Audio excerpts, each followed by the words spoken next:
இந்திய விமானப்படைக்கு சொந்தமான AN-32 ரக விமானம் காணாமல் போய் இன்றோடு 1 மாதம் ஆகியுள்ள நிலையில் அந்த விமானத்தை தேடும் பணியில் எந்த முன்னேற்றமும் இல்லை. இது தொடர்பான விரிவான தகவல்களை நமது தலைமை செய்தியாளர் மகாலிங்கத்திடம் கேட்கலாம். மகாலிங்கம், கிட்டத்தட்ட 1 மாதங்கள் ஆகிவிட்டது, இன்னும் விமானத்தை தேடும் பணியில் முன்னேற்றம் ஏற்படவில்லை. இதற்கு என்ன காரணம்? காயத்ரி, இந்த விமானம் காணாமல் போய் இன்றோடு 1 மாத காலம் ஆகிறது. குடும்பத்தார் இது சம்பந்தமான தகவலை எதிர்பார்த்து காத்திருக்கிறார்கள். ஆனால் தொடர்ந்து தேடும் பணி என்பது நடைபெற்று வருவதாக பாதுகாப்புத்துறை அதிகாரிகள் சொல்லியிருக்கிறார்கள். தாம்பரம் விமான நிலையத்திலிருந்து கிளம்பிய இந்த AN-32 ரக விமானம் அந்தமான் நோக்கி சென்று கொண்டிருந்த போது 151 கடல் மைல் தொலைவில் மாயமானது. தற்பொழுது இந்த விமானம் மாயமான பகுதியில் 2 முக்கியமான ஆராய்ச்சி கப்பல்கள் தற்பொழுது தேடும் பணியில் ஈடுபடுத்தப்பட்டிருக்கிறது. ஒன்று சாகர் நிதி என்ற கப்பல், இன்னொன்று சமுத்ரா என்ற கப்பல். 2 ஆழ்கடல் ஆய்வு செய்யும் இந்த கப்பல்கள் காணாமல் போன பகுதியில் நிறுத்தப்பட்டு ஆழ்கடலில் கிட்டத்தட்ட 3 கிலோமீட்டர் கீழே தற்பொழுது தேடும் பணி என்பது நடைபெற்று கொண்டிருக்கிறது.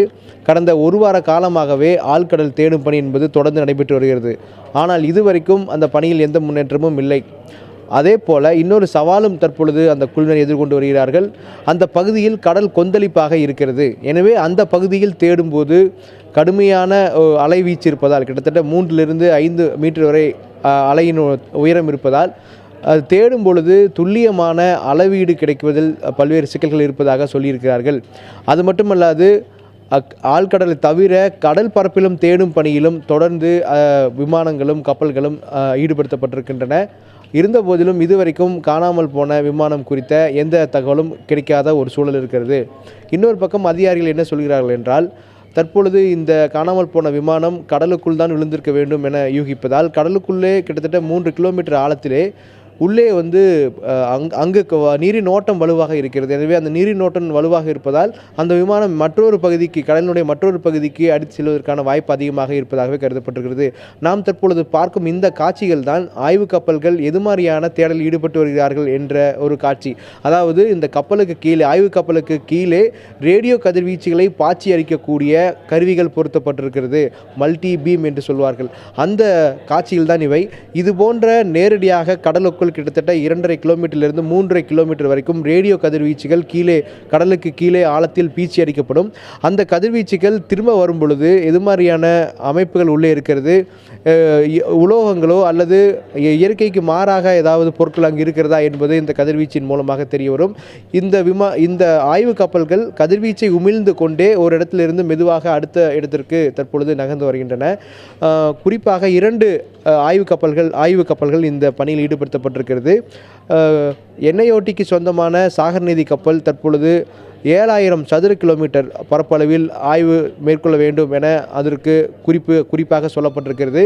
அதே போல் இந்திய புவியியல் ஆய்வு மையத்திற்கு சொந்தமான இன்னொரு கப்பல் தற்பொழுது தேடும் பணியில் தொடர்ந்து இணைந்து வருகிறது. சமுத்திர ரத்னாகர் என்று அதனுடைய பெயர். அதற்கு கொடுக்கப்பட்டுள்ள அளவு என்று பார்த்தால் 10,000 சதுர கிலோமீட்டர் பரப்பளவில் கடலுக்குள் தேடும் பணியை செய்ய வேண்டும், ஆழ்கடலில் தேட வேண்டும் என்ற ஒரு பணியும் கொடுக்கப்பட்டிருக்கிறது. 1 வார காலமாக தொடர்ந்து தேடும் பணியில் ஈடுபட்டார்கள். ஆனால் இடையில் சாகர் நிதி கப்பல் சென்னை வந்து சென்றது. அதற்கு தேவையான அத்தியாவசிய பொருட்கள் தீர்ந்து விட்டதால் சென்னை அதற்கு தேவையான அத்தியாவசிய பொருட்களை எடுத்து சென்றார்கள். எனவே அதில் ஒரு 3 நாட்கள் காலதாமதமானது என்பதையும் பார்க்க முடிகிறது. எனவே காணாமல் போன விமானத்தை தேடும் பணியில் எந்த முன்னேற்றமும் இதுவரைக்கும் இல்லை. ஆழ்கடல் தேடலிலும் இதுவரைக்கும் எந்த முன்னேற்றமும் இல்லாத ஒரு சூழல் இருக்கிறது. காயத்ரி. மகாலிங்கம், இப்போ இதில் அடுத்த கட்டமாக என்ன நடவடிக்கை மேற்கொள்ள இருக்கிறாங்க? என்ன திட்டமிடுதலுக்கு உட்பட்டு இருக்கிறார்கள்? மத்திய பாதுகாப்புத்துறை அமைச்சகத்தை பொறுத்த வரைக்கும் இந்த விமானத்தில் பயணம் செய்த 29 பேரும் உயிருடன் இருப்பதற்கான வாய்ப்பு மிக குறைவு என்று வெளிப்படையாகவே சொல்லியிருக்கிறார்கள். இருந்தபோதிலும் இந்த விமானம் எங்கு விழுந்திருக்க வேண்டும், இந்த விமானத்திற்கு என்ன ஆனது, காணாமல் போனவர்கள் குறித்த தகவல் ஏதாவது கிடைத்தால் மட்டுமே அது குறித்த அதிகாரப்பூர்வ தகவலை வெளியிடுவதற்கான வாய்ப்பு இருக்கக்கூடிய ஒரு சூழல் இருக்கிறது. எனவே அது குறித்த எந்தவித தகவலும் இல்லாததால் இந்த விமானம் குறித்தோ அல்லது அதில் பயணம் செய்தவர்கள் குறித்தோ அதிகாரப்பூர்வமாக இதுவரைக்கும் எந்த தகவலும் வெளியிட வெளியிடவில்லை. இன்னொரு பக்கம் இந்த விமானத்தை தேடும் பணி முதலில் ஆகாய மார்க்கமாக தேடினார்கள். தற்பொழுது ஆகாய மார்க்கமாக தேடுவது மிகவும் குறைவாக நடந்து கொண்டிருப்பதை பார்க்க முடிகிறது. அதே போல கடல் மட்டத்தில் தேடும் பணி என்பதும் மிக வேகமாக மிக அதிக எண்ணிக்கையில் கப்பல்கள் கொண்டு தேடப்பட்டது. தற்பொழுது அதுவும் குறைக்கப்பட்டிருக்கிறது. இப்பொழுது ஆழ்கடல் தேடல் மட்டும்தான் முழு நம்பிக்கையோடு செய்யப்பட்டு வருகிறது. ஆனால் ஆழ்கடல் தேடலிலும் கடுமையான சவால்களை குழுவினர் சந்தித்து வருகிறார்கள், மோசமான வானிலை காரணமாக.